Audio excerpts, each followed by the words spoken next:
Conventional ag has always been the backbone of the wheat belt.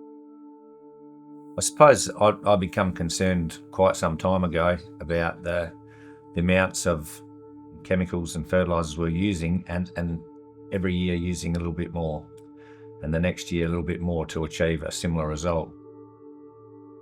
My take on it was we wanted to look at a more hybrid model where we explored alternatives, and we wanted to make sure we had all of our trace elements in spec. So we started sap testing and making sure that everything was right so that we could use lower rates of synthetics and achieve that with organic N and hopefully build some organic carbon in our soils so that we could store more moisture and grow more with less.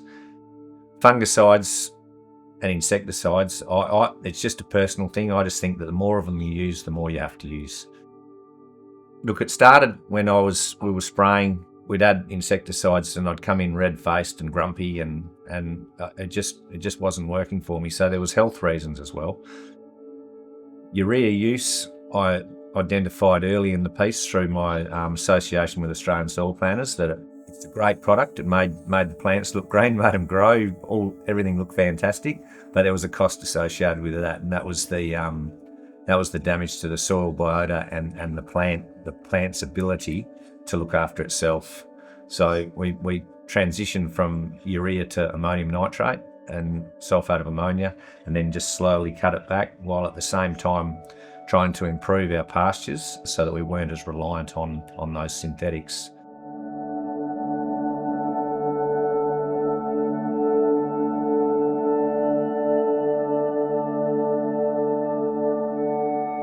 This particular certification was based on our farming system and built from the ground up.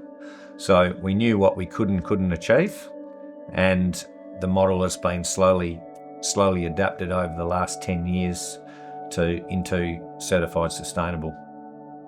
If you'd told me 10 years ago that we were going to try and establish a brand, I would have laughed, but data's becoming king. Like, I think all farmers know what they're doing, and in their head they got a plan and they know how they do a certain thing, but it's not documented, and it's definitely not been analysed in case studies or peer-reviewed papers. So the idea was to create a data set such that if we're challenged for the things we do, we can say, well, hang on a second, go and have a look at this and this and this and this. And the highlight from that for us so far has been working with Rocky Ridge as the first certified sustainable brewery in WA or Australia. We've tried to work within the existing supply chains rather than doing something outside of the norm, because I'm not interested in, doing something in the backyard. It had to be, of scale to make it worth doing and profitable for our operation. Regen in the wheat belt, I think, it's quite challenged. Just people are not into that sort of thing, and the regen space could be someone that's completely organic, and then you've got a bloke over here that is a full conventional farmer making small changes. I think over time, economics will prevail. Like if nitrogen and fertilizers become too expensive for the rainfall you're getting, then you'll be forced to make change. Everything has to be profit driven at the end of the day. But the way you get to that profit, you can either spend a heap of money, or you can maybe be able to spend quite a bit less and still achieve a similar profit without burning up all your resources. We've just focused on a hybrid type model and picked the best out of every system that is to offer. But you don't get to that point in one day. You can't just go from a full conventional program to doing that. It's a transition. I don't classify myself as regen at any stretch of the imagination, but we are doing things to take advantage of efficiencies of the way different products are used.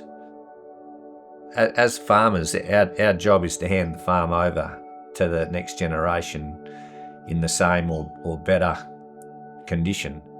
But the reality of that is, if we're going to continue to put more and more fertiliser on, there's a point where rainfall and soil health and fertilizer use, it becomes uneconomical.